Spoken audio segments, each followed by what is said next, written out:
What is going on, everybody? We are here. It's another episode of In This Very Ring, live from, well, I guess you could call it our own Real Talk Studios, as Chrome puts it.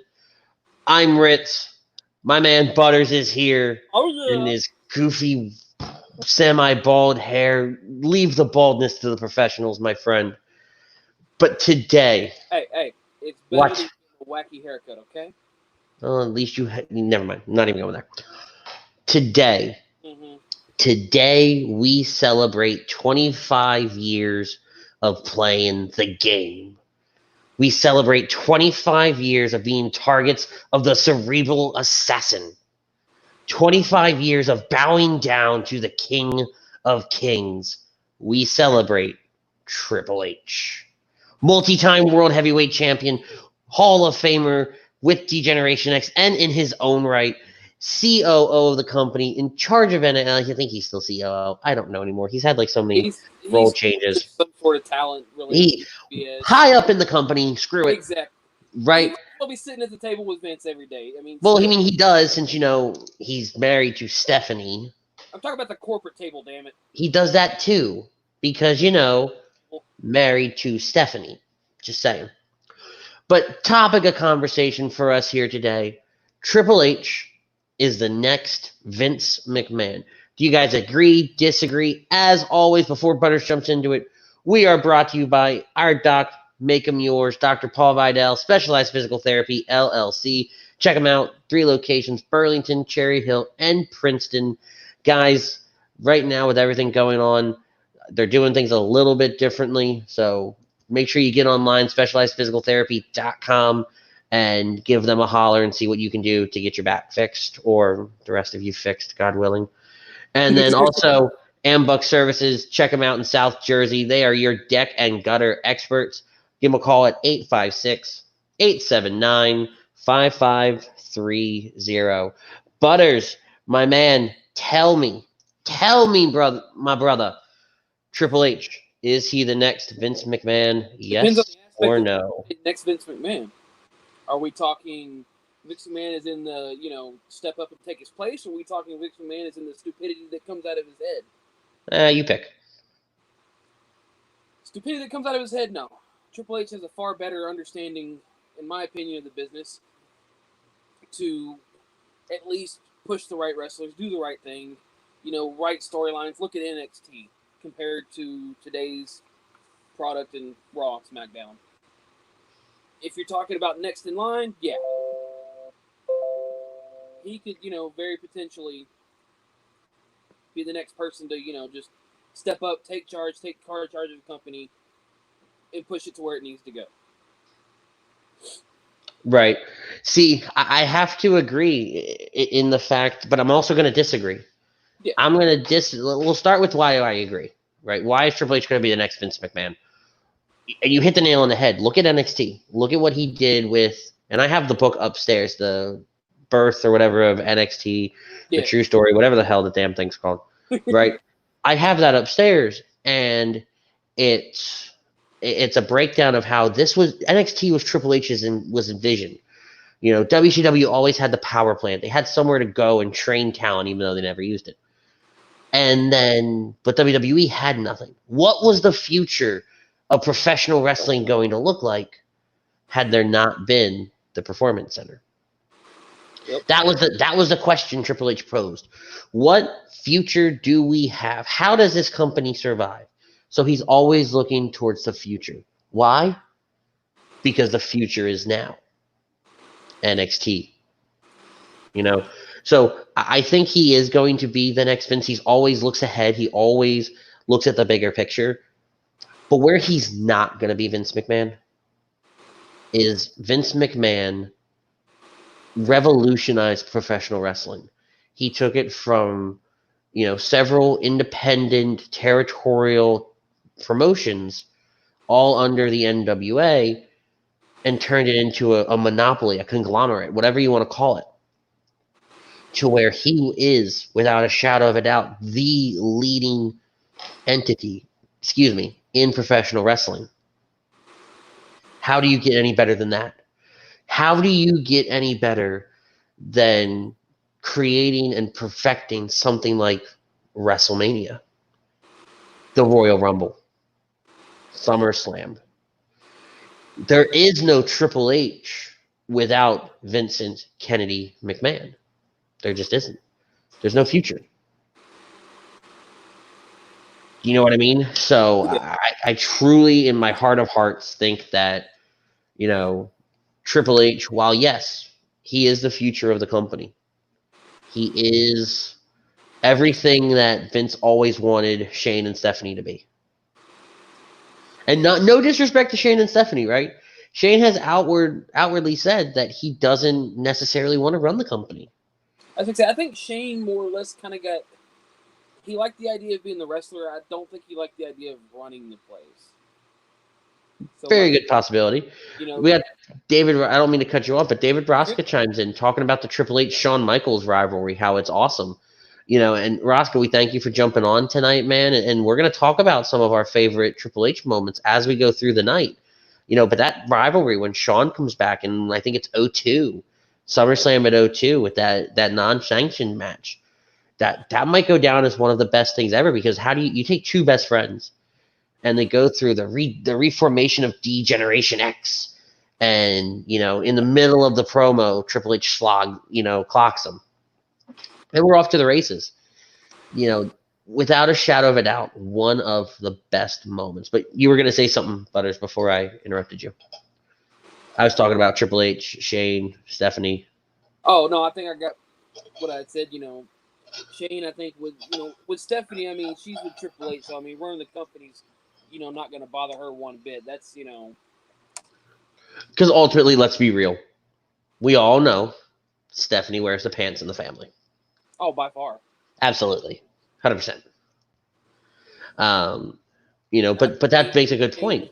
I think Shane was just more family oriented, more family focused than he was with the company. Well, he wanted to make a name for himself that wasn't involved in professional wrestling. Yeah. And Stephanie is so ingrained in what it is. I mean, Triple H and Stephanie are the next Vince and Linda. We have the Godfather, Thomas Arnone, chiming in. Tom had a huge draft weekend. I think at one point he wanted to jump off the Walt Whitman Bridge. Might still want to, I don't know, but definitely probably wants Howie Roseman's head on a silver platter. I mean, I will agree it was an interesting draft, but it just... I try not to talk about it, but anytime I can poke the bear, I'm all about it. What are you doing? God, you're a weird individual. Trying to poke, but I can't get the camera angle right. Okay, moving on. So anyway, but no, I mean they're the next Vince and Linda. They 100% are the next Vince and Linda. In the sense of they're going to be the power couple. They're going to run WWE. I mean, they already essentially are with everything they're doing and how they are the public faces. If you notice, Vince doesn't do a lot of appearances anymore. It's Stephanie. It's Triple H. Vince hangs out at home. You know what I mean? So let's dive into it. We're going to do a Triple H career retrospect today. We will talk about This Week in Wrestling a little bit later on in the broadcast. We'll talk about Raw, SmackDown, NXT. We'll very, very briefly touch on a little AEW because I think they're starting up production in the next couple of weeks as well. But let's go back. 1992, New Hampshire, Killer Kowalski's gym, and in walks Triple H, Paul Levesque. So who else is in this class in 1992? None other than Chyna and Perry Saturn, believe it or not. Really? Yeah. Chyna, we obviously know, would go on to debut with Triple H in WWE, well, WWF at the time. Yeah. We're going to talk about that, but we would be remiss if we didn't touch on 2 years after starting as 2 years after starting with Killer Kowalski, he wins the International Wrestling Federation, or the IWF, championship under the name Terra Rising, which was Killer Kowalski's promotion, and a name Killer Kowalski gave him. He would eventually sign a 1-year contract in early 1994 with Ted Turner's WCW, World Championship Wrestling. As the villain Terror Rising, Terror Rising, it would eventually be changed to Terror Rising because, we're gimmicky. God, it's the worst. I mean, it might go down as one of the worst names in professional wrestling history. And I've lived through things like Flash Funk, Earthquake. How is Flash Funk or Earthquake bad? Really? I'm sorry, you're going to name somebody after a natural disaster? Tidal Wave, was it not Tidal Wave? Typhoon was his name? Earthquake. Tugboat, really? You're going to name somebody Tugboat? There's been worse. Please, give me some. I mean, we had Doink, we had the Gobbledygooker. Yeah, the Gobbledygooker was pretty bad. I hadn't gotten that far yet. Mordecai. Yep. That weird dude. The Bushwhackers. Hey, leave the Bushwhackers alone. Oh, shut up. Before we get too much into WCW, I see James over building the evil art. I swear to God, he came up with it. That's not real. There's no way that's real. Building the evil architect. No way. None at all. James Schulhoff chimes in, going back to the poll question. Do you think that Vince has enough confidence in Stephanie to lead the way and pass the torch? Butters, I'll start with you. Read that again? Sorry. Do you think that that Vince has enough confidence in Stephanie to lead the way and pass the torch? First of all, James, that's a great question. It really is. I would think he would. I mean, with both her and Triple H at the helm, I believe he has enough confidence in them. He's just too damn stubborn to step down. I don't think it's a stubbornness thing at this point. I think it's he knows nothing else. Literally, I don't think he would know what to do with himself if he took, If he retired, 6 weeks off. Do you know what I mean? Taking a day off. Yeah, I think he definitely will trust Stephanie, but I think he trusts Stephanie and Triple H to take that torch and kind of run it. Chrome chiming in as well. Chrome saying, hey, fellas, wanted to make sure I popped in and say what's up. Out of commission and probably be out for the count shortly. Also goes on to say the Triple H segments has high and odd parts. Beginning when the dude took his water was weird. The end with Vince was incredibly awkward. I think the water part was due to like the whole COVID-19 bit. I think that's what they were trying to play off of. Was either a COVID-19 or no spitting out the coronavirus at people. Yeah, I don't even know where they were going with it. That was weird. Whatever. Maybe they didn't want to get water all over the cameraman just in case. The Vince thing was dumb. I like Vince was great when he comes out and says Paul, like refers to him on camera, live TV as Paul, and everything he says from the heart was good.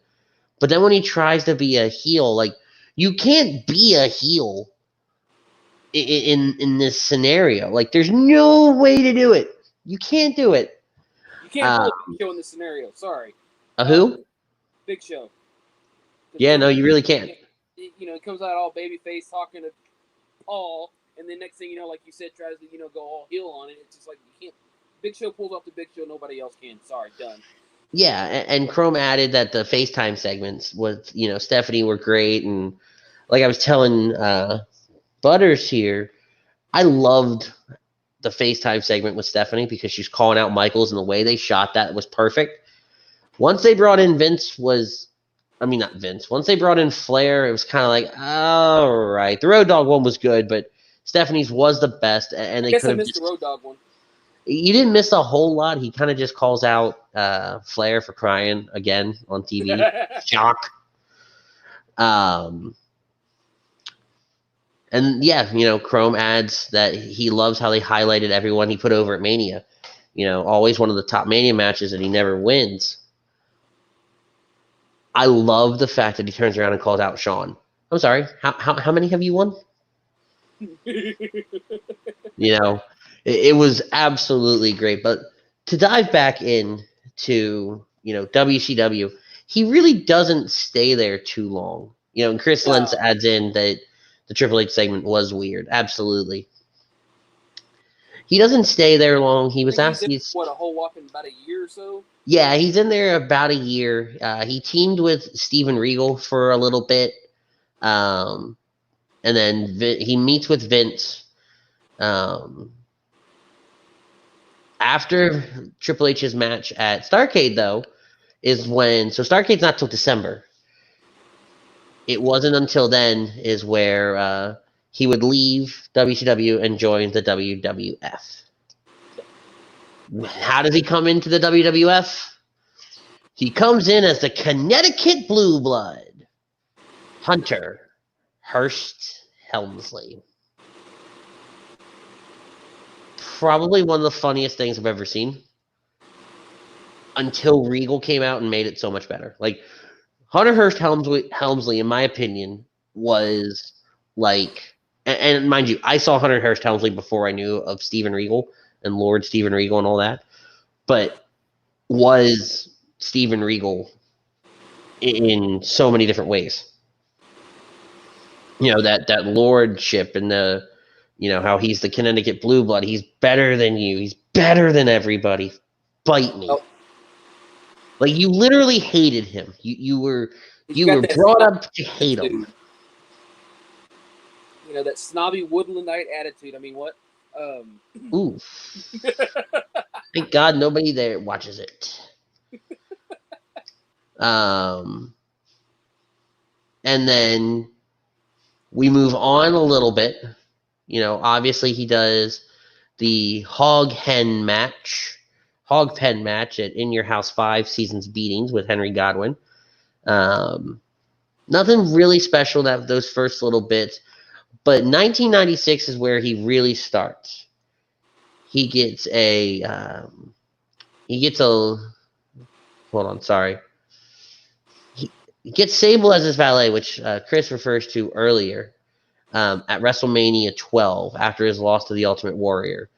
And part of the storyline, he starts taking his aggressions out on her, which allows for Mark Marrow, Sable's real-life husband at the time, to begin a feud. And throughout 1996, he wouldn't do a whole lot. He would try to use the pedigree. Marty Garner thought it was going to be a double underhook suplex and tried to jump out of it. And that's how he ends up suffering neck damage. There's a lawsuit. And I've seen that spot. And, don't get me wrong, it looked bad. But to me, that sounds like something that they could have talked about beforehand. Hey, this is the pedigree. This is how it works. Do it like this. And instead, right. Does it on his own. But, so, that was June of 1996. However, the 1996 King of the Ring, the birth of the Austin era, not the Austin era, but the birth of the Stone Cold character. I honestly believe if the incident hadn't happened in 96, we probably wouldn't get the Stone Cold we know today. Right, but it's funny, though, because that Triple H was supposed to win that tournament. Yes. Why does Triple H not win that tournament, though? The curtain call. It's right before Scott Hall and Kevin Nash leave for WCW. And it's basically the day kayfabe died. Yeah, it was the day kayfabe died. Shawn Michaels and Kevin Nash, Scott Hall, Sean Waltman, Triple H, they all go out to the ring, do the hug as they're leaving. And at the time, Shawn was champion. Nash and Hall were on their way out. I think Waltman was on his way out as well. Yep. And so the only person Vince could punish was Triple H. And he started jobbing out. And it's very well documented that he does get a punishment and he does get drop down the ladder. He has to work his way back up.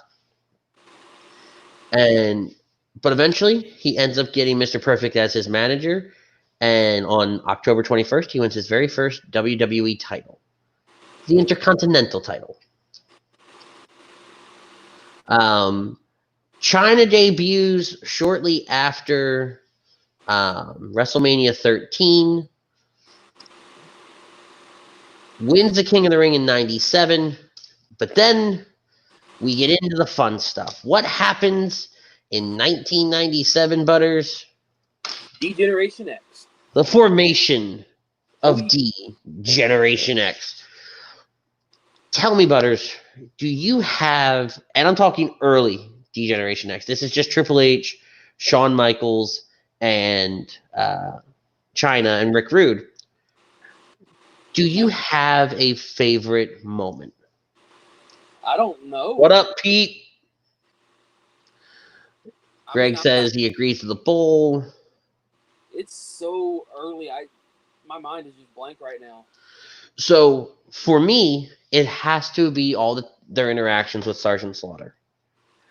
You know, and most famously, and I don't know the date or what Sgt. Slaughter's arguing with him about, but Slaughter has a different way of speaking that he ends up spitting on you a lot. So what do? They get those riot masks. And what do they add on the riot masks? Little windshield wipers. You know, it's hysterical, but it's so true. And Triple H and Shawn were the best of friends, and they got to bring that out on camera. It wouldn't be, though, until after WrestleMania 14, when Shawn goes out and has to semi-retire due to a back injury, that Triple H takes over D-Generation X. And this is kind of the turning point for Triple H, because now he's the leader of one of the hottest factions within the WWE. And you get X-Pac comes back. You get the New Age Outlaws joining them. Now you have the DX that we all know and love. Oh, yeah. Right? So, and this is where we get the, are you ready? You know, and that whole bit starts up.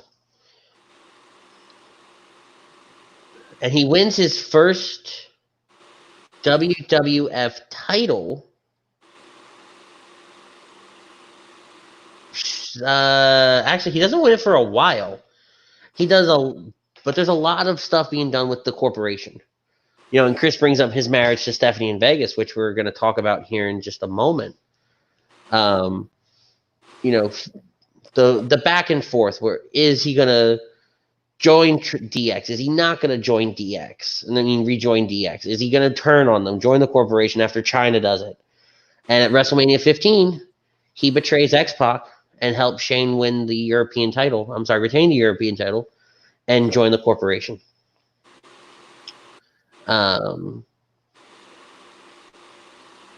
So Triple H, the night after SummerSlam 1999, wins his very first WWF title. And then he ultimately drops the title to Vince McMahon in September of 99. So a few weeks later. Oh. But the feud with Vinnie Mac continues. We ride into a match at Armageddon. Vince McMahon versus Triple H. And I think earlier on in this year, earlier on in the year is when we saw the wedding. Do you remember that wedding? Do you remember how that happened? I think it started with the Tess trying to marry Triple H. Yeah. Tess was trying to marry Triple H. And then what was it? No, you're not going to fix that. You're not going to fix. Think about what you said. Tess was going to marry Triple H. Stephanie. Oh my God. You literally just give me all the ammo I need. Absolutely all the ammo I need. We know where your head's at tonight. Yeah, 25 years of Triple H. I don't. Wow, why did I say Triple H? Mm-hmm. Likely story. So, throughout all of that, Tess tries to marry Stephanie. And who walks out? The Game.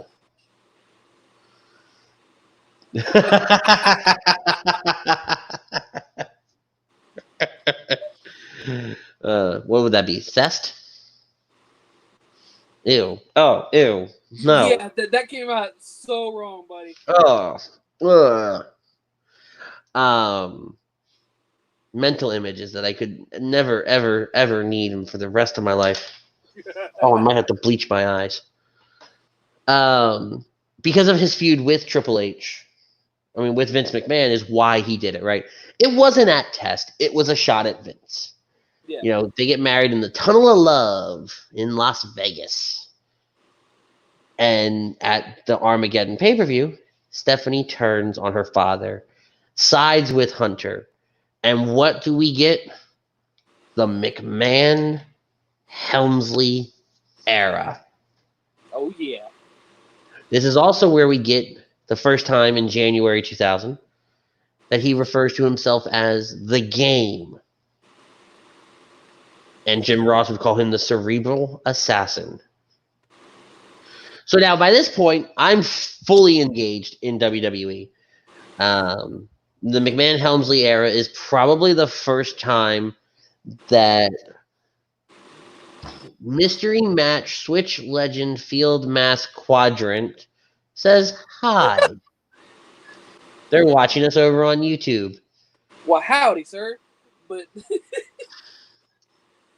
love the name. Which, by the way, we are streaming live on Facebook, Twitter, YouTube, Twitch, Periscope, and you can check us out tomorrow anywhere you get your podcasts. There's my cheap little plug for all of that. Why's it got to be cheap? Because I'm Jewish. Now, moving on. I'm fully engaged in professional wrestling. This is the first big storyline that I remember because I kind of came in at the back half of the McMahon Austin storyline. Like, that was going on, but I never saw that that begin. Like, I never saw the early stages of it. But I saw this. And so Triple H was like the devil to me. He was the absolute worst of the worst. Nobody could do any worse than Triple H. And I'll never forget the night where it's after the Royal Rumble when he retires Mick. And they're gearing up for WrestleMania. Triple H pins... Triple H beats, I think, the Big Show and The Rock in a triple threat match. And Linda comes out. And Linda comes out and announces that at WrestleMania, it will no longer be Triple H versus The Rock versus the Big Show. Oh, no. It will be Triple H versus The Rock versus the Big Show and Mick Foley. Oh, yeah. Such a thunderous pop that night for Foley. And Triple H plays it off so well. But if you go back and you watch that scene, he actually breaks character to beat up on a fan who rushes Linda. And they catch it a little bit on film before doing an awkward shot of Linda. And they never edited it out. That's the even more hilarious part. No, they've never touched it. As much as WWE loves editing their product before they put it online, you notice a lot of times they never edit out the part where the, fan comes rushing in and gets his ass whooped. Well, that part's not 100% there. Like, you see Triple H, fall on top of a guy, essentially. Yeah. Like, you don't see the guy, you don't see any of that. Chris Lentz brings up Chris Jericho. There's another person who played such a heavy role in Triple H's career. From the stuff with Stephanie and all the battles that they had. And it's actually where, Triple H gets into a storyline with Chris Jericho. and Chris Jericho wins the title over Triple H because of a fast count. Later on, it would be reversed, because Earl Hebner did the fast count, and that kind of like falls to the wayside. We won't see Chris Jericho back in Triple H's career path for a while. The big one is Kurt Angle at this point. It's Kurt Angle, Stephanie, and Triple H in this love triangle. Low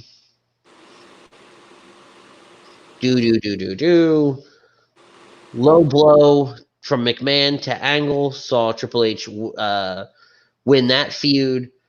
But let's kind of go to let's talk about the quad injury. And we're skipping around a lot, right? Obviously Austin is heel at this point. There's a quad injury. It's actually career threatening.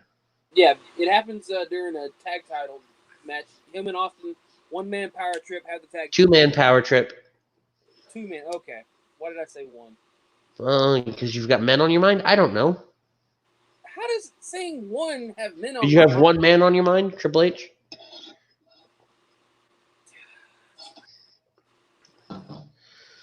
Moving on. But yeah, it's a tag team match between Jericho and Benoit. They're actually defending the tag titles, believe it or not. Yep. And you can actually go back and you can watch the clip. Jericho's got Austin in the walls of Jericho. And Triple H goes to break it up. Well, as he does it, his quad tears. Ultimately finishes the match because, he's not able to put any weight on it. And he even lets Chris put him in the walls. Yes. That tells you Triple H is like his ability to, to hold in that pain, to finish that match, to let the match, he doesn't want it to end up looking like a bad match. He doesn't want to show the pain. He wants to get that match done, let it be done right. And this unfortunately brings an abrupt end to the McMahon-Helmsley era. It also keeps Triple H out of actions for 8 months. Little over 8 months. Throughout the invasion. Throughout the entire invasion. So I'll ask you, Mr. Butters. Yo. I'm going to move this back a little. That's too close. Had Triple H actually been there for the invasion, what would have changed? I think instead of Stone Cold that he used Triple H. Think so? Or would Triple H have led the charge with WWE, because of Terra Rising? Well, I think Triple H would have led the WCW side with Austin leading the WWF side. Well, or the other thing that you could have done is have Triple H be the guy for WCW. Let Austin be the guy for ECW. And you have The Rock, who was, on top of the world, be the guy for the WWF. Why would you have Austin and Triple H be the guy for ECW and WCW respectively when you have both of them as one? Because one, they were a tag team at the time. Yeah. Right? That would make sense, number one. Number two, it would have given you an opportunity to create some, because they're all not ultimately. There was some dissension within the ranks. I had to think of the word. And so you could have built upon that. So when the invasion does fail, because it ultimately does fail, Triple H and Austin can go into this feud, for the world title, the WWE title. Because at this point, we now have 2 titles. We now have 2 major titles. Because it ends, the invasion storyline ends, I want to say, at Survivor Series of 2001. That is correct. Now you could take that and lead into Royal Rumble, lead into next year's WrestleMania. Lead into held. You could have, I don't know. I don't think Triple H in entering that whole, unification match would have made any better. I think Jericho was truly the one to do that. Well, yeah, Jericho ultimately was the guy that they wanted, but I truly do wonder if it was supposed to be Triple H, because what happens? Triple H comes back January 7th of 2002 to win the Royal Rumble. And we're going to talk about the Madison Square Garden moment, that whole intro, the promo. Probably one of his biggest moments of his career. It's one of his best, and that's not a knock, right? He's done so many good matches, but what I love about Triple H, and I always have loved about Triple H, sorry, fan was bothering. What I've always loved about Triple H is that while yes, his matches are great, it's those moments. January 7th, 2002. I'm actually going to watch the promo when we end the show, because now I'm talking about it. Yeah. But 2002, that promo, and when he comes back, and how Madison Square Garden, where else to return than Madison Square Garden at that point? Like the mecca of professional wrestling in 2002. And then you win the Royal Rumble. You go on to WrestleMania. A WrestleMania headlined by The Rock versus Hogan. And Triple H and Jericho go on. Nobody remembers that that's the night Triple H and Jericho go on, and Triple H wins the Undisputed title.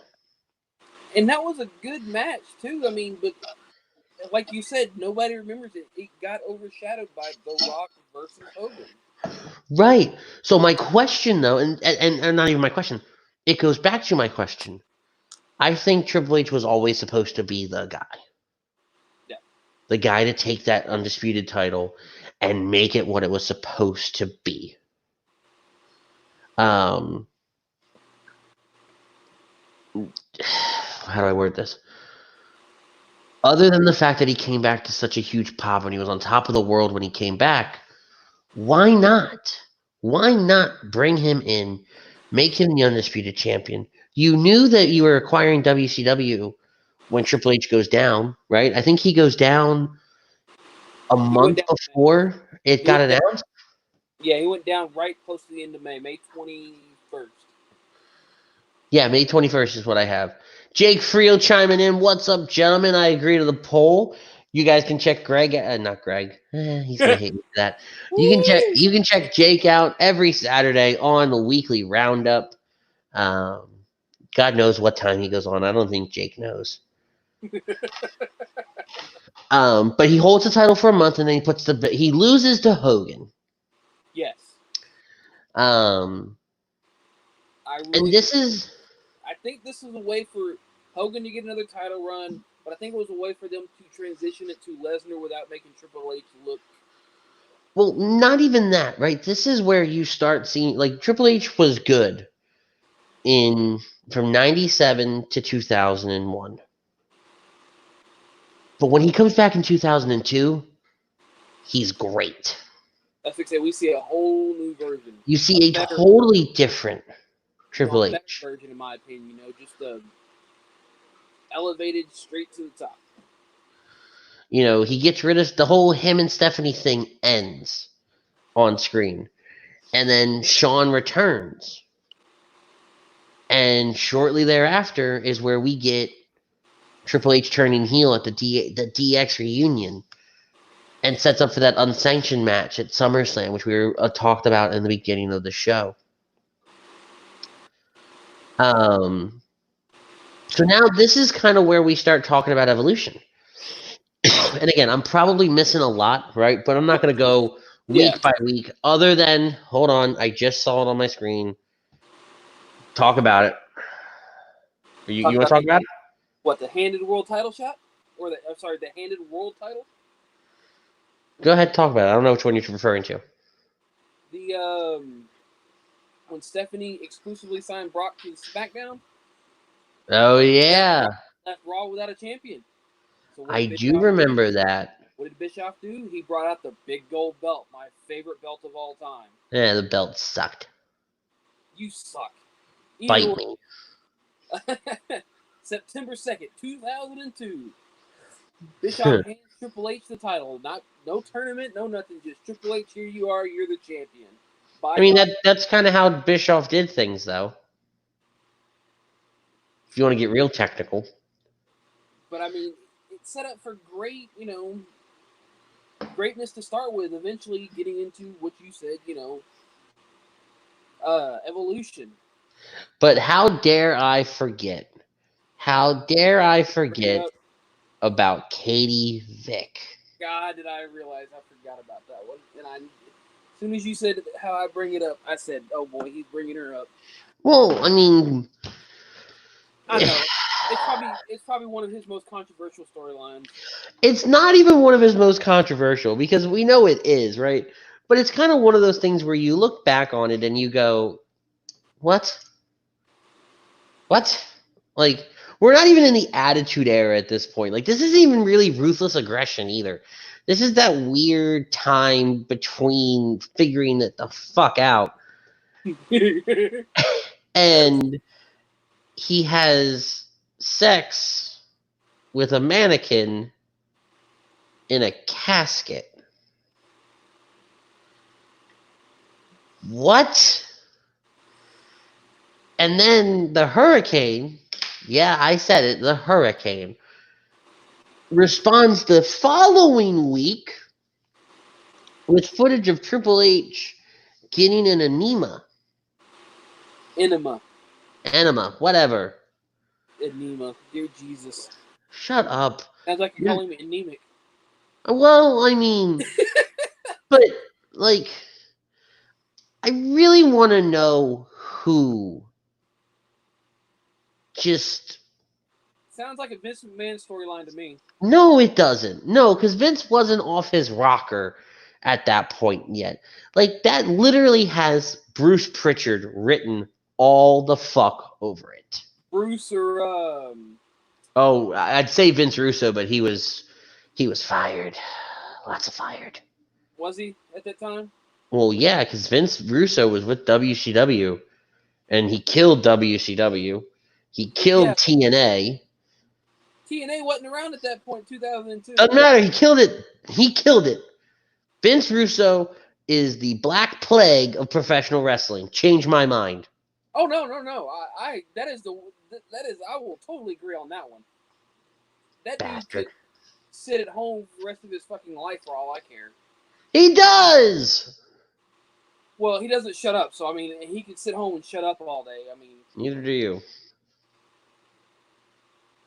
Evolution. one of the greatest factions of all time. You have Triple H, Ric Flair, The past, the present, the future. Randy Orton, and Dave Batista. This is like at the time, it's a modern Four Horsemen. Yes. You know, and you could even now call it a prelude to the Undisputed Era. Yeah. You know, that's how I look at it. You know, the Undisputed Era. And so many people have tried to copy what Triple H did with Evolution.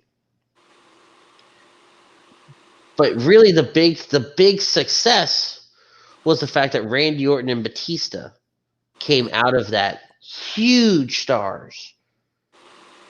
Literally, it was designed to put Randy and Dave over. You know, Randy had the wrestling background between his father, his grandfather. You know, so I felt like he was going over no matter what. Batista probably had the harder time, but I think Batista, he was still such a good wrestler that it wasn't that hard of a time compared to Orton. No. But I mean, coming off of the Deacon Batista thing, Evolution, I have to say, saved his career. Yes. You know, he has his battles with Goldberg throughout here, but then you have that not infamous. It's infamous because of who's in the match, but you have that match with him and Shawn and Chris Benoit at WrestleMania 20. Yes, by far, probably a top-notch WrestleMania match, especially with the three competitors. Of course, we know which one's in there, of course, but and then they also have that rematch later on the next month, the next pay-per-view. Yeah, at Backlash. And I mean, like I said, it was still a great match, regardless of who was in it. They still put on one hell of a match. Oh, absolutely, 100%. Throughout this time, though, we would see that Randy Orton and Batista would go on to do different things, and this is kind of 2004, late 2004, early 2005. Yep, 2004 saw Randy get the title, feud with Triple H in Evolution. Which is one of my favorite feuds that he had. Yep. 2005 saw Batista win the Royal Rumble, go on to beat Triple H for the title. Go on and have a good feud with Triple H before moving to SmackDown. Well, such a good year. It was a great year. And he has that feud with Ric Flair during this year too. Oh yes, oh my God! After he bloodies up Flair with a sledgehammer. Flair won the Intercontinental title, and then they feud for that for a little while. I mean, he wins that last man standing match. It's a non-title match, but he still wins the last man standing match. Yep. The end of the feud, Survivor Series. 2006 for Triple H was where he kind of starts to act like a tweener. He's not a heel. He's not a face. Like, he'll do heelish things, but he still gets pops. Yep. He loses the scene at WrestleMania. Go ahead. This was the time where they were teasing DX and making me go all gaga, and I was like, oh my God, they're coming back together. Please just let it happen. Don't do the screwy job again. Well, I remember watching that WrestleMania, and I think we watched it at my stepmom's house because we were in the transition at my mom's house of moving, and it was me, it was Darren, it was Candace, it was my brother. We're all sitting upstairs, we're watching it, and that was the night where Shawn does some DX chops to Vince. The next month at Backlash, you have Triple H doing a DX chop. So we're teasing it. And what happens? We get the Summer of the Spirit Squad. Oh, dear God. I think we only got, one guy left in the WWE out of that entire squad? Yeah, Dolph. Yeah. Go figure. Shows you how well that faction went. Oh, absolutely. But who comes back to help Triple H? None other than the man himself, Shawn Michaels. And D-Generation X is reborn. That night, I think I went through the roof at the house. I mean, that whole, the match with the Spirit Squad, Michaels coming out to help save Triple H. I mean, that, DX reuniting. I think I lost it that night. Oh, I lost it too. I'll never forget it. Right? I'll never forget Shawn, that weird run down the ramp, slide in, and they're just. It was like it's like he's trying to waddle, penguin walk, something, like he had a stick up his ass trying to get down there, like, I gotta get it out. And he's just throwing sweet chin musics and punches. It's great stuff. That's another great segment with Triple H. Because they put their heads together and then they come back and they do the DX stuff, and it's all good. But this is where we also see Rated RKO feud begin. Yes. Which, I was at Survivor Series 2006. I was in the arena for it.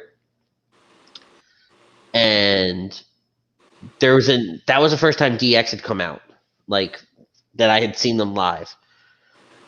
If you ever get a chance, for whatever reason, to see DX come out, because even now, like, I was at WrestleMania when they came out last year, and it's awesome. It's one of my favorite entrances, right? But they clean sweep Edge and Orton's team that year. And this is when great Survivor Series too. I mean, it was a fantastic one. And this is where Triple H tears his quad again at New Year's Revolution, 15 minutes into the match. Yes. But it's the other quad. So, I was kind of upset because, it's kind of the end of DX for a while, and it's just like... But, one of the best parts of that year, though, with DX reuniting, their feud with, Vince McMahon and Shane McMahon, shoving Vince's man up Big Show's ass. Saturday night's main event. How can I forget? Probably one of the most disturbing things I've ever seen. That's a lot of human. Raymond chimes in. I wouldn't compare Triple H to Vince yet. Raymond, my man, tell me why. That's what we're here for. Oh, yeah. Tell me why you wouldn't compare Triple H to Vince. Why it's too early. When is it the right time to compare? I mean, Triple H is 50 years old, by God. I was going to say, Vince is, what, 70s, Old. 80s? Just He's old. old. Just stick with old. He don't look it, though. He don't look too old, though. That's the crazy What? thing. Yes, he does. He didn't look too bad coming out last night. You're high. You don't know that. No, I'm just kidding. So tell me, and obviously, Triple H does all the different reigns. He comes back at SummerSlam with that weird match against King Booker. I was there in 2008 when he went to SmackDown. I was there that next night after the draft. I felt like that was a good thing for him to go to SmackDown for a little while. Be on SmackDown for a bit. Kind of. I don't know. Because he was always on Raw. He's always a Raw guy. Never really, a SmackDown only person. And it was nice to see that change up because you always knew that, oh my God, these people were set on Raw. They were never moving. These people were on SmackDown, never moving. And, to finally get that 1 year where it's like, oh God, Triple H is on SmackDown. Are they going to trade him again like 2004? Merck chimes in, how much better are Triple H and Randy Orton? I have to say that Triple H is probably better than Randy. Yeah. But Randy is able to hang out in a mid-card role right now and still be somebody that people pop for. Triple H has always been at the top. He was always in a high caliber program in something very important where Randy can just chill and coast on by. As I say, Randy could chill in any kind of match, whether it could be a main event, mid card, beginning of the show, pre-show match, and it would still be a 5-star match, 4-star match. I mean, you can't really have too many bad Orton matches unless somebody doesn't take the RKO properly, and then he gets pissed off. Well, and that's when he beats the crap out of him a little bit more. Exactly. But tell me. And we have things like the Authority, and we have his chief operating officer when, his match with Undertaker, when they both come back. His matches with Undertaker, WrestleMania 27 and 28. Yes. Yes. Amazing matches. But I love the matches, and we can talk about the matches all day long. But do you remember the moment when 27 gets set up? It's 2/21/12. I'll never forget it because they were teasing 2/21/12 with just some vignettes. And we all thought, oh my God, it's Sting. Because Sting hadn't been seen over in TNA. Yeah. His contract was coming up. And I think it was supposed to be Sting. And I think that the talks fell through, so they had to quickly and quietly throw Taker into that vignette. But it was so good because they have that house and the water's falling on it. And the door opens. And it's the Undertaker. And he comes out to Ain't No Grave. Right? Oh my God. I love that Undertaker theme. Oh. And he comes to the ring. The Undertaker symbol is there. It's high above the ring. And before he can say or do anything, before he even takes the hat off, time to play the game. Fills the arena. Triple H hadn't been seen for months. And out comes Triple H, donning a suit, hair in a ponytail. And it's now Triple H, Undertaker, WrestleMania. Merck chimes in, how much better a wrestler doesn't let the others beat him? And he's so spiteful when he attacks them, he's causing them a lot of damage. I'm not sure who you're referring to there. I'm referring to Orton or Triple H. Because I can argue both. Raymond Rivera, we're going a little off, but I wonder how WWE going to let Gronk not vacate the 24/7 title. So did you see the tweet? Obviously, and we're going to get a little off topic here, but obviously Gronk got traded to from the Patriots The Tampa Bay. to Tampa Bay to the Bucks. Yeah, I saw And that. WWE puts out a tweet. I actually have it saved here because I something told me that it would come up. Right? And the tweet reads, "Congratulations to Rob Gronkowski, current WWE 24/7 champion, on his return to football. Per the rules of the 24/7 title, Gronk must defend his championship at all times in any location. He could be celebrating a touchdown pass from Tom Brady anytime, anywhere." I have no words to say because we're so far away from the NFL season that if they let this title sit on Gronk for months. Well, here's the thing, though. Have you seen the latest tweet with Gronk in it? No. Everybody, feels like Gronk's not treating the title right because the title's literally sitting on the floor next to his rolled up yoga mat looking thing. It's just look like it's just kind of tossed on the floor. Okay. So, maybe during practice, Gronk will get out there and try to practice, see what's going up. Maybe they'll take it from him, and I don't know. I still like the idea of a football game for a 24/7 title match. Absolutely. Or it's like he's running in, during the player intros. I said it the other night. I'll say it again because I'm allowed to. He's running in for player intros. They've got all the cheerleaders and everybody lined up. They're all cheering, blah, blah, blah, blah. And R-Truth just hits him with a clothesline. Middle of the field. Pins him 1, 2, 3 right there in Raymond James Stadium. The site of WrestleMania. Yeah. Think about that. Let that sink in for a minute. The Buccaneers play where WrestleMania was supposed to be. And where they're going to have a title match in the stadium. I guarantee it. I'll put money on it. Book it right now. As much as I know it's not going to happen, but I wouldn't mind seeing, Gronk trying to go for a pass or running the ball down the line, and R-Truth just comes out and clothesline. You can't do it in the middle of a play. Really? I think there's a rule against it. I know you couldn't, but would you put it past him if Fox, paid him enough money to do it? Yes. I could see them still not doing it. Because now you're affecting the outcome of the game. Right? Now, in a championship in a touchdown celebration, fine.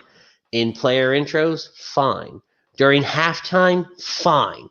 Right? There's 1,000 different ways you can do it without interrupting the game. By far. But still. So, tell me. What is your favorite Triple H moment?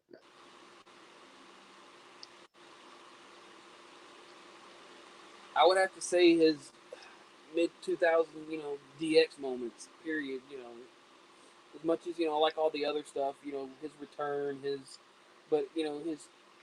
2006, DX moments were my favorite. See, for me, obviously, and I've said it, we did the post earlier today on In This Very Ring, my favorite was the 2002 return at Madison Square Garden. But it wouldn't be until, I loved all his other stuff. His stuff with Evolution, the DX stint that he has, all of that was good. His matches with Taker, all of that was great.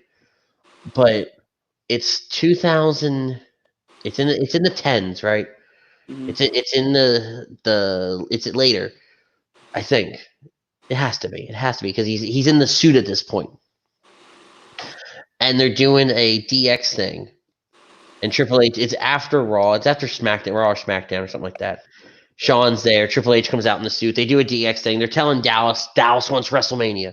This is years before 32, right? So it's got to be before 2016. So it's 2010, 2011, something like that. It's right around when the AT&T Stadium was built. Yeah. And him and Sean have that thing about, oh, you're in a suit now? Another good one that stands out before I get to Raymond's. Leave that up there for me, Frank. I'm going to get to that in just a moment. But it's what I need to see it over here, but it's before that bit. There's a oh my god, I just had it too. When they win the tag titles is a great one. Oh yeah, using the half a ladder. Yeah, when they use the half a ladder, that's the unified tag team titles. But it's mostly his stuff that he does between 2011 and 2013 as a COO, where they're really playing up that bit of him being the COO. Yes. Because everything he does is a face. All of it is a face. And this was when Nash come back, John Laurinaitis, People Power, and yep, you have the Miz and R-Truth bit in here with the Hell in a Cell. That was so good. Raymond says, my favorite Triple H is when he won his first Royal Rumble. Yeah, I mean, and I want to say that's the 2002 one when he comes back. Yes, I do believe that is correct. I think that's his first one. Yeah, because his next one wouldn't be till 2016. Yeah, we don't talk about that one. Why not? Well, because he won the world title that night, and I had to sit through him and Roman Reigns in Dallas. So shut up. The big dog. The king shut up. Food. Shut up. Really trying to figure out why I do this with you. Wonder if Frank wants a new job. What? Nothing? Mm-hmm. You know what's another fun one, though? Him and Stephanie versus Ronda Rousey and Kurt Angle. When Ronda whoops his ass. Oh, I know. I mean, just, it's very rare to see, an intergender match go into the. Absolutely, Raymond. 100%. The man and the woman, getting into an intergender match because they don't like the whole letting the guy and girl go at it. But this one was one of those rare instances because we all know Ronda could whip Triple H's ass just about any day of the week. Absolutely. Bar none. Obviously, he's in charge of NXT now. He goes from greatest show on the entire, WWE. He's in 2010. He's a executive senior advisor. He'll be named executive vice president of talent and live events in 2011.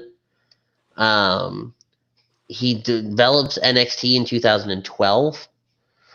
2013, he gets creative added to his list of duties. He's in charge of creative. And then in 2020, he gets elevated to executive vice president of global talent and strategy. Talent, strategy, and development for the WWE. What a bullshit title. Absolutely. That means you don't do dick. Right? I get to sit in an office all day. I mean, that's what I do. Well. Go ahead.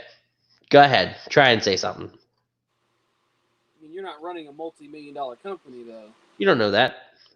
You're just selling cars, sir. But hey, we cannot forget about Triple H's film career.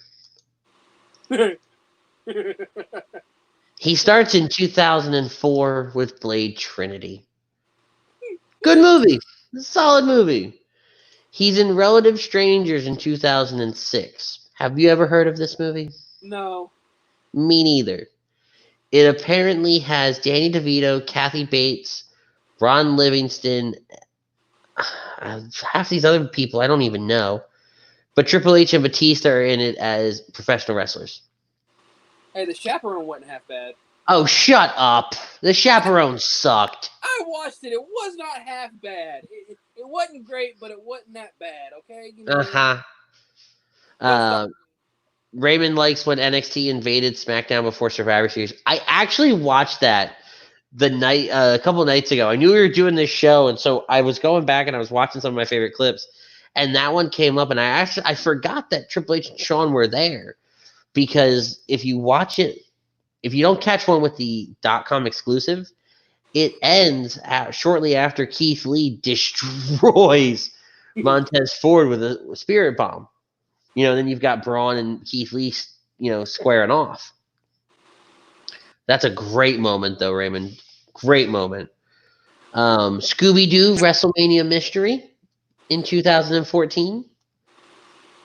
He was in another Scooby-Doo movie. Oh, yeah, and then Surf's Up 2, Wave Mania. Fuck off. Hey, that had The Undertaker in it. Come on, you didn't. Fuck off. Hey, he was in a couple of TV shows too. They were penguins. You love the Under Penguin, or however it was. I don't know. I've never watched it. Did you just say the Under Penguin? The Under Penguin. I don't know. I've never seen the movie, so I don't know what his name was. I just kind of... Oh my god, I can't stand you. You are one of the dumbest men on the face of the planet. Oh my god. Oh my god. All right, let's transition out of Triple H. Obviously, the game will go down in history as one of the best of all time. Oh, yeah, by far. First-time Hall of Famer whenever he decides to let them induct him into the Hall of Fame. I mean, he's already a Hall of Famer being with DX in the Hall of Fame. Wait a minute. Back up, Raymond.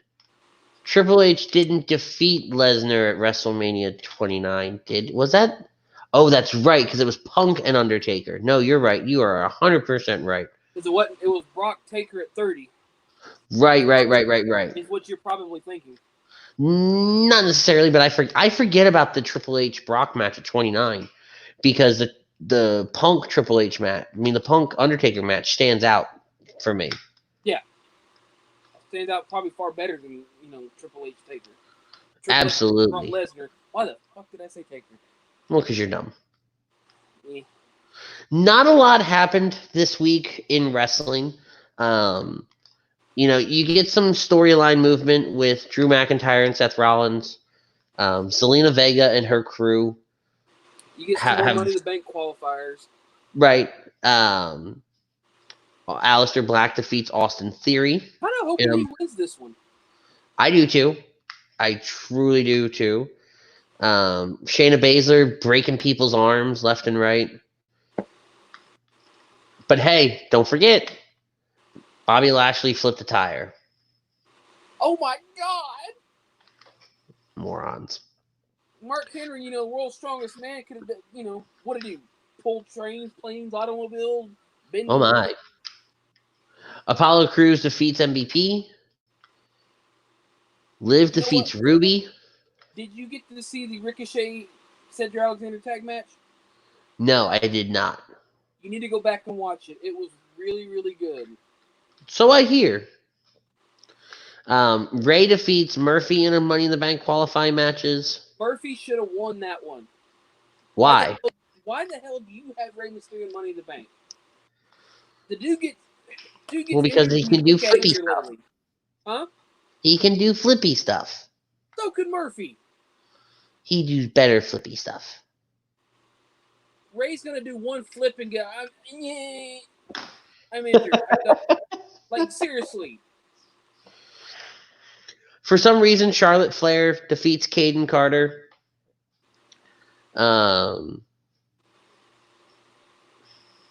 The Street Profits enter and dance with Byron Saxton. Montez Ford introduces Bianca Belair. He and Dawkins join commentary for the match, where she defeats Santana Garrett. And then Drew McIntyre defeats Angel Garza.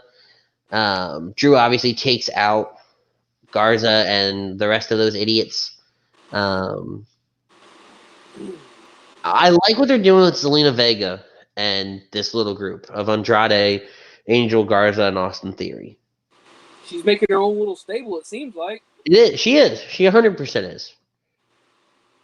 Eventually I feel like, she needs to add just one more, add a good mid-carder, have them all take the tag titles, the world title, somebody keep the U.S. title and be done with.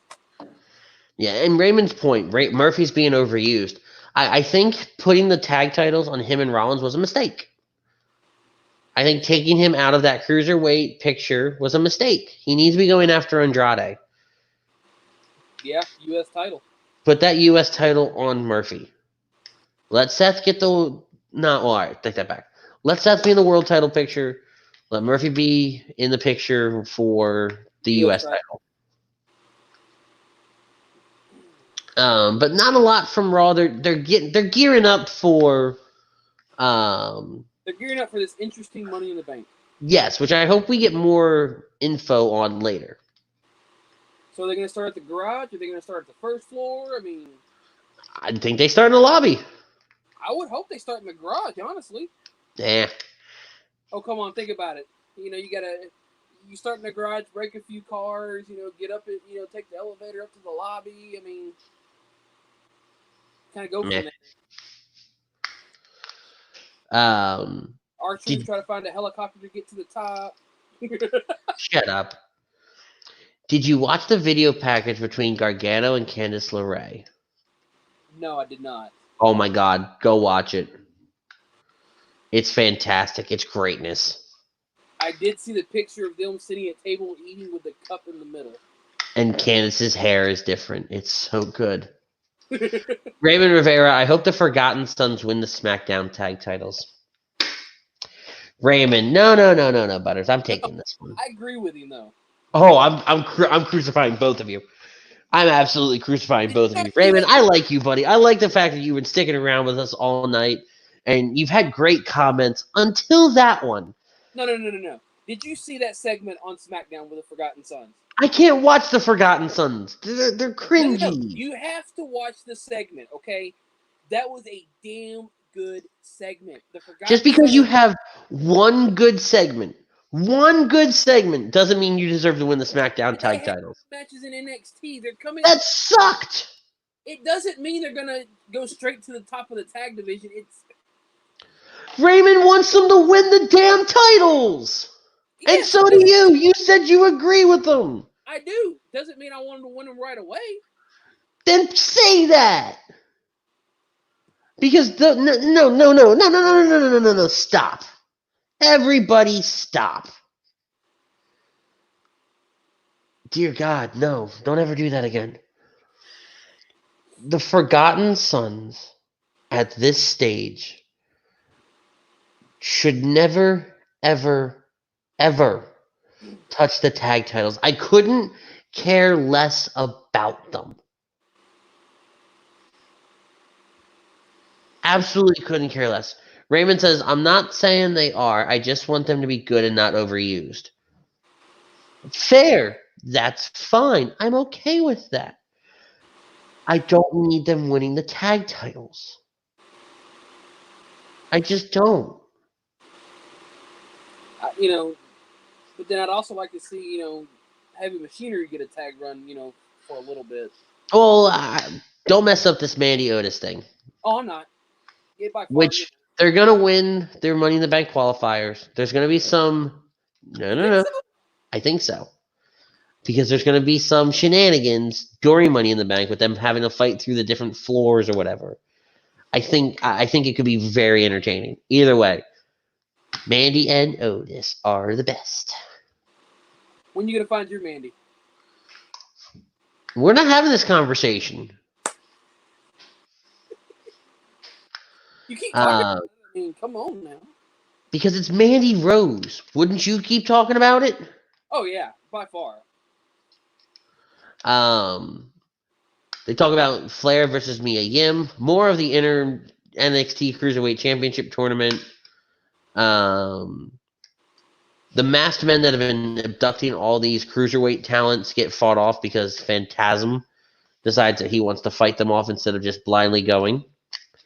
And then Velveteen Dream and Dexter Lumis defeat Adam Cole and Roderick Strong.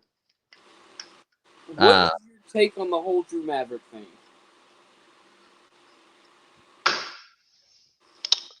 I think initially he was fired.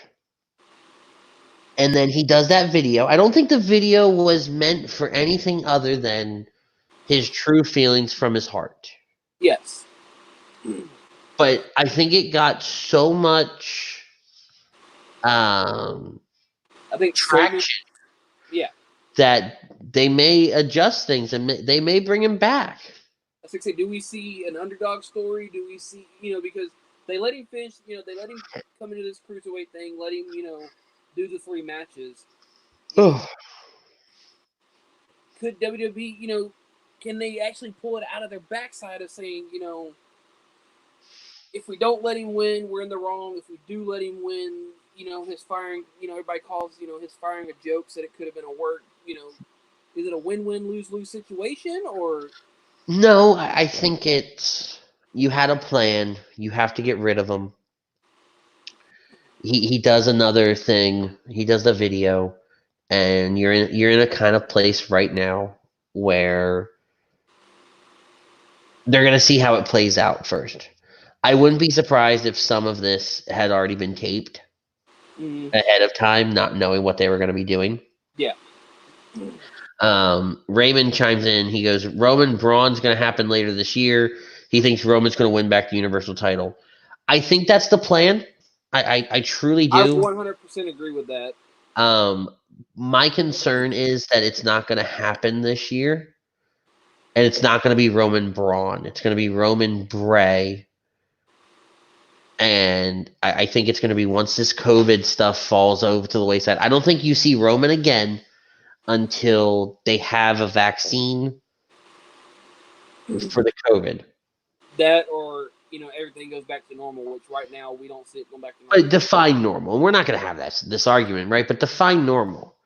Normal is not going to be what normal was. True. Do you know what I mean? That's true. I mean, I guess normal wouldn't be the word for it. I think once you can have live crowds again, I think you'll see Roman again. But I think until then, because I think that would be kind of the norm, the setting for normals when you can have live sporting events. You can start getting back together. Exactly. Money in the Bank qualifiers over on SmackDown. King Corbin defeats Drew Gulak. I can't believe those words actually came out of my mouth. Yeah, but did you not see that coming, though? I kind of hoped that Drew would win, but that's just me. The Lucha House Party defeats Miz and Morrison. The world is burning. Where's Brodo and his strobe light? I mean, come on. Lucha House Party, the tag title picture kind of shakes it up a little bit. Yeah, well. He's got money on Rey Mysterio winning Money in the Bank. What do you say to that, Butters? I don't see it. I mean, it'd be kind of a nice change of pace, but no chance. None whatsoever. We're going to give it to one of the younger talent. I'd say either Aleister Black or who else is in there? Otis. Otis? Do you really see Otis and Mandy winning it, though? Think about it. I would love it. That would be gold. Mr. and Mrs. Money in the Bank. Okay, now I get on board with that one. Shut up. Come on. Now I got to get on board with that Mr. and Mrs. Money in the Bank. I mean, we haven't seen it happen before.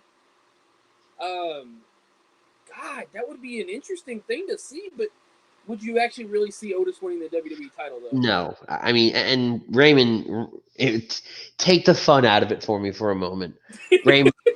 Raymond jumps in with Lacey or Shayna probably going to win, and he's probably right. Shayna, right? I see Shayna winning it. Honestly and truly, I see Shayna winning this one just to get back in that title picture with Becky. I could see Tamina winning against Bayley. See, I think Shayna and Tamina, I can't believe those words actually came out of my mouth either, and are followed up by these, actually have title shots at Money in the Bank. Shayna doesn't have a title shot. She's in the Money in the Bank match. Oh, is she? All right, then Shayna's winning. And yeah, Tamina, Money in the Bank match, I do believe. Who am I going to piss off by saying this sentence? Tamina's going to beat Bayley at Money in the Bank. No, I kind of agree with that one. You're not going to piss me off with that one. As much as I love Bayley, that one I feel is going to happen so that you have the title pushed out to the side so you can have, because they've been slowly teasing this Sasha Bayley feud. And especially after Friday night, where Bayley essentially cost Sasha her spot in Money in the Bank. with Lacey Evans. So, I mean, I can see Lacey winning, Lacey getting back in that title picture and hopefully beating Tamina. I can see that playing out. Because you kind of had that underdog thing with, Tamina being the big, And I think Tamina deserves a title run. Why not? Give her, give her a title run. Give her that, I like what she's doing right now. It's all been good. And then you have Alexa Bliss and Nikki Cross defeat Carmella and Dana Brooke. It looks like from the .com exclusive that I saw, it looks like the women's tag titles are going to be defended almost weekly. It'd be nice. It'd be really nice. I mean, I wouldn't say you don't have to do it every week. It could be every other week, or Well, it was the way it was portrayed. Because what's her name? Nikki Cross essentially said that they could defend the titles anytime, any place. But I was going to say, but do you have? I mean, they are at the Performance Center, so they could do it at any point in time. But do you have them, defending cross-brand, or is it going to be, we're going to sit on SmackDown. If you want some, come get some. So anybody from any brand can come to SmackDown. No, I think they're going to travel around a little bit. I mean, they don't really have to travel far. I'm going to walk from one door to the other in the Performance Center. I'm here, I'm Raw, here I'm on SmackDown. I mean, pretty much. But still, I would like to see some NXT talent take, at least get a shot. Yeah, for sure. For sure. Because we've only been seeing Raw, SmackDown, Raw, SmackDown. Give the NXT women a shot. Just even if you have to put two random women together, for God's sake. Raymond chimes in, the Intercontinental title is being wasted by Sami Zayn. I completely agree with you. But then again, so is the damn U.S. title on Andrade. Nothing against either one of them, but they're not doing anything with the titles. The titles are an afterthought in those programs. The mid-card titles have been afterthoughts for a long time now. They really have. Miz needs to win the Intercontinental title again just because I said so. God damn it. Would that tie or break the streak? Do what? I said, would that tie it up or break the streak for the most? I don't know. I truly don't know. You know what? Now I want to look it up. Yes, I'm looking it up right now because. Let's see. Well, while you're doing that, I'm going to very briefly touch on NXT. I haven't watched any, not NXT, AEW. Okay. I really haven't watched a whole lot of it. Darby Allin moves on to the semifinals after beating Sammy Guevara. And there was one other match I thought where somebody moved on. Oh, Dustin Rhodes defeats Kip Sabian. And wasn't that his, if he loses, he retires match? I don't know. That I kept hearing. I don't know. That was his. I could be wrong, but from what I heard, I think that was his match where if he lost, he would, retire and blah, blah, blah, blah, blah, and I just kind of lost interest. Yeah. Okay. So, real quick, Intercontinental title, Jericho holds the most with 9, and if The Miz wins it, he would tie it up because he currently holds it 8 times. Okay. Fair enough. Well, do you have anything for running other than... I mean, really nothing. I don't have anything for running. I mean, there really hasn't been much going on this week in wrestling that, anything major to talk about. Yeah, I mean, other than this week in wrestling, I think the biggest thing to take out of this week was Triple H's Friday little ceremony that he had on Monday night. Not Monday night, Friday night. Damn.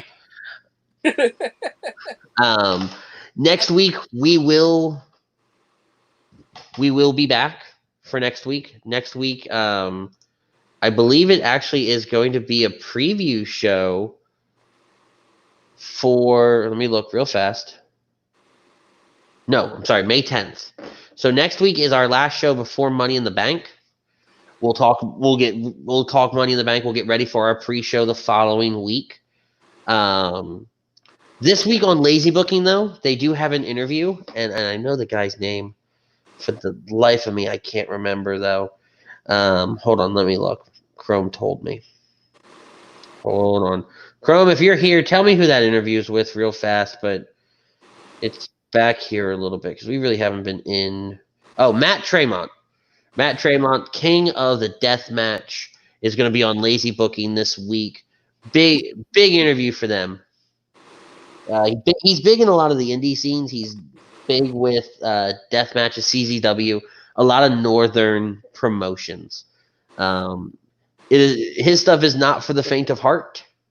So if you have a weak stomach, don't watch it. That's what I said. What kind of death match is for the faint of heart? None, absolutely none. Exactly. But if you're a wrestling junkie like me, you figure out a way to suffer through it.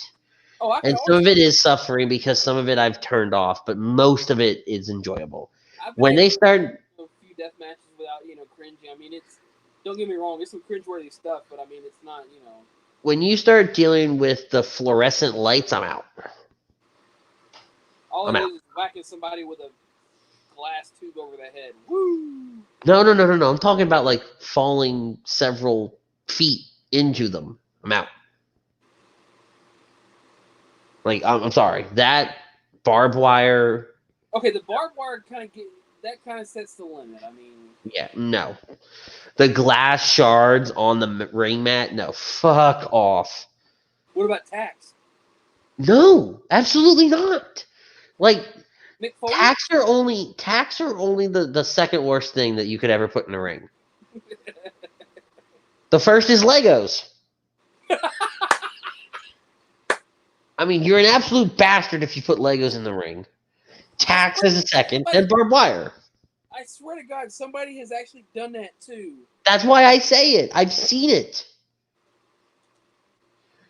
It's the worst. Yes, Tommy Dreamer slams Joey Ryan on Lego pieces. It's on. Yeah, YouTube. no, I'm out. I'm 100% out. Nope. No. I will agree that Lego pieces probably would be worse than tacks. I mean, it's stepping on one's a bitch as is. Especially when you don't like know what's coming and you don't know like, is it a 6-piece? Is it a 4-piece? Is it a 6x2? Is it one of those big pieces? I mean, that's not fair. Yeah. Not at all. Well, guys, that's it for us here In This Very Ring. We had a great show this week. We will be back next week for another great episode of In This Very Ring. We are brought to you by our specialized physical therapy, Dr. Paul Vidal. Check him out in Cherry Hill, Burlington. There we go. I got it. And Ambuck Services, your gutter and deck restoration. If you mentioned that the guys over at HUD sent you, it's like a 10% discount, I believe it is, 10 or 20%. But yeah, I mean, guys, lots to talk about next week as we get ready for Money in the Bank. Check out Lazy Booking for the Matt Tremont interview coming up in just a few days, and all the other shows here at HUD Radio as we recap the NFL draft and the fact that Howie Roseman probably shouldn't have a job anymore. For Butters, I'm Ritz. We thank Mr. Frank Vespi hanging out in the back, controlling all this massive, crazy, I don't even know what you call it anymore. We'll see y'all next week. Peace.